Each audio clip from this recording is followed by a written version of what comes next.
Olá, camaradas! Eu sou Natália Gonçalves e esse é mais um episódio do quadro Lutas do Povo Brasileiro. Hoje nós vamos falar sobre a Revolta dos Malês.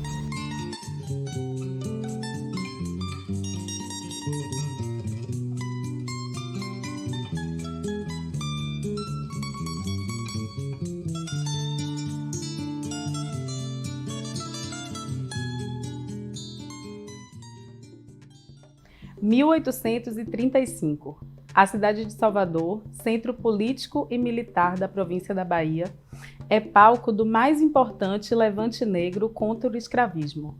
No começo do século XIX, a cidade de Salvador tinha a escravidão como principal negócio e fonte de renda da província, que batia recordes na compra de escravizados africanos.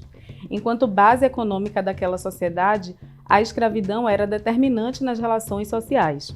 A mão de obra escravizada era utilizada tanto na realização do trabalho doméstico como nas ruas, em diversos ofícios como pedreiro, sapateiro e ferreiro. A estrutura de produção gerava grandes disparidades sociais e a cor da pele estabelecia a posição do sujeito na hierarquia social. Nas senzalas, a vida era humilhante e se dava em condições desumanas. Além do trabalho forçado e sem remuneração, a população escravizada era submetida a múltiplas formas de violência. A Revolta dos Malês faz parte de um ciclo de outros levantes e rebeliões escravas, parte de um contexto histórico permeado de episódios de rebeldia contra a escravidão. Os rumores da rebelião negra, que libertou o Haiti do domínio francês, derrotando as tropas de Napoleão, ainda repercutiam no Brasil. Desde a Revolta dos Búzios, de 1798, liderada por negros libertos e inspiradas nos ideais da Revolução Francesa, a participação negra nos movimentos políticos era crescente.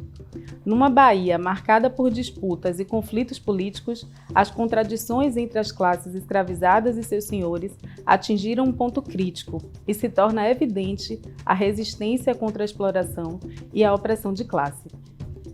Os malês desenvolveram uma compreensão de sua posição na estrutura social e econômica e tentaram mudar ativamente as condições que os mantinham oprimidos. Essa consciência teve forte influência na sua resistência. A revolta se organizava com o objetivo de mobilizar todos os africanos a se levantarem contra a sociedade escravista. A organização foi cuidadosa, incluindo o planejamento da revolta. Apesar de escravos e libertos de diferentes etnias terem participado do movimento, foi um levante protagonizado por escravizados conhecidos como malês, nome atribuído aos africanos islamizados. A Bahia foi a região de maior concentração das etnias negro-muçulmanas no país. A influência cultural e religiosa dos malês, especialmente sua fé islâmica, representou uma forma de resistência cultural contra a dominação ideológica imposta pelos senhores.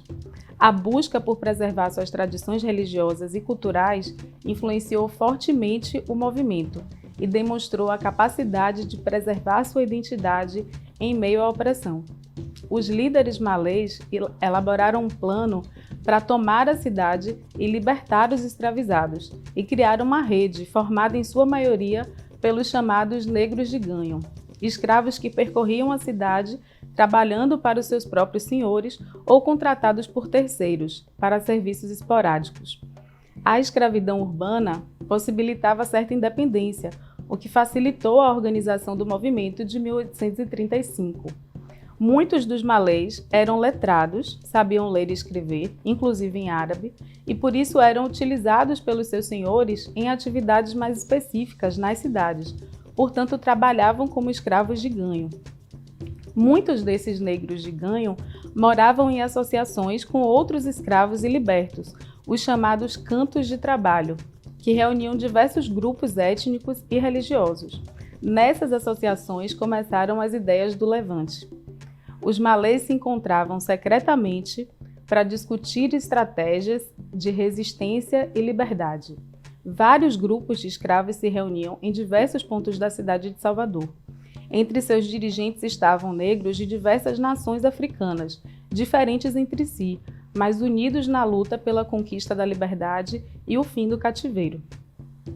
Os escravos levavam em conta o problema financeiro e vinham criando fundos para juntar dinheiro para as despesas, mas o plano não foi rigorosamente executado, em consequência da delação da escrava Guilhermina, que conseguiu denunciar a insurreição e mudar o rumo dos acontecimentos, com a precipitação do início da luta.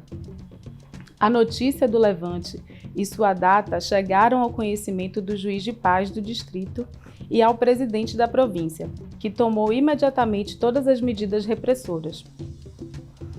Vendo que tinham de antecipar a revolta, os rebeldes se lançaram na batalha. A situação não permitia esperar e, na altura em que o movimento se encontrava, não era mais possível recuar. Na noite de 24 de janeiro, estourou o movimento armado. Os primeiros tiros partiram da casa de Manuel Calafate, na loja da segunda casa da ladeira da praça, sob a denúncia de que na loja da segunda casa estava reunido um grande número de africanos, cerca de 60 negros armados de espadas, lanças, pistolas e espingardas, e aos gritos de mata-soldado. O estopim da revolta foi marcado por uma tentativa de insurreição no dia 25 de janeiro de 1835. Para os rebeldes malês, 25 de janeiro não era um dia no calendário cristão, mas o dia do Ramadã, que marcava o término da principal data do Islã. A revolta acontece após a destruição da Mesquita da Vitória, reduto de escravos africanos que professavam a religião islâmica, e da prisão de 2 importantes líderes religiosos muçulmanos. De atacados, passaram a ofensiva.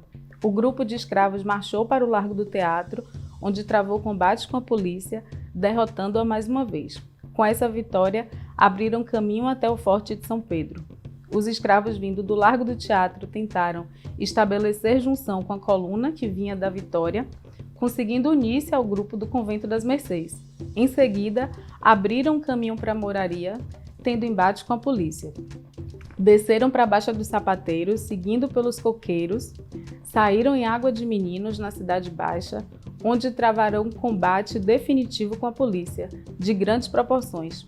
A grande revolta de escravos da capital baiana foi praticamente sufocada. A repressão foi brutal e rápida, com o governo conseguindo controlar a revolta em poucos dias. As autoridades coloniais reagiram com violência e a população da cidade assistiu. A repressão brutal que se seguiu à revolta foi uma resposta do Estado, que representava os interesses da classe dominante para manter a ordem social existente. Houve confrontos sangrentos, prisões e torturas. O número de escravos mortos durante o levante foi bastante elevado, uma verdadeira carnificina. Muitos rebeldes perderam a vida, inúmeros foram feridos e outros pereceram afogados ao tentarem fuga, lançando-se ao mar. Da parte das forças do governo, as baixas foram muito menores.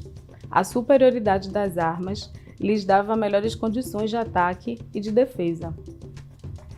O fim da revolta se deu através da repressão eficaz. Derrotados os escravos no combate decisivo, os líderes malês foram capturados, enfrentaram julgamentos cruéis e, nos casos mais emblemáticos, a execução pública. Uma série de prisões foi efetuada, 281 ao todo, entre escravos e libertos. Frente aos seus acusadores, os rebeldes não se acovardaram, negaram conhecer os companheiros de insurreição. Depois de julgados, quase todos foram condenados. Houve ainda os condenados à morte. 5 foram os que pagaram com a vida por não quererem viver no cativeiro.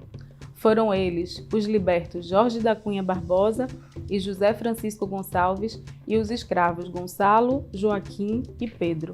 Condenados à forca, não encontrou o governo carrascos que o executassem. No dia 14 de maio de 1835, os 5 homens foram fuzilados. A revolta dos malês trouxe consequências, levando as autoridades a reforçarem medidas de combate e de controle sobre a população negra escravizada. O chefe de polícia ordenará uma devassa completa em todas as casas e lojas pertencentes a pretos africanos, negros escravos e forros, dando rigorosa busca para a descoberta de homens. A cidade ficou sendo patrulhada dia e noite por cidadãos e pelas autoridades policiais. Os escravos só podiam sair à rua Com ordem escrita de seus senhores, centenas de africanos cativos e libertos foram alvo de investigação, todos suspeitos de ligação com os malês, muitos condenados a sessões públicas de tortura por chibatadas. Tornou-se proibido professar a fé islâmica ou ter em casa algum objeto religioso muçulmano. A repressão aos malês logo se converteu em perseguição aos africanos de uma maneira geral. Para controlar os passos dos cativos e libertos na própria província, as autoridades fortaleceram o controle dos espaços de sociabilidade e de trabalho.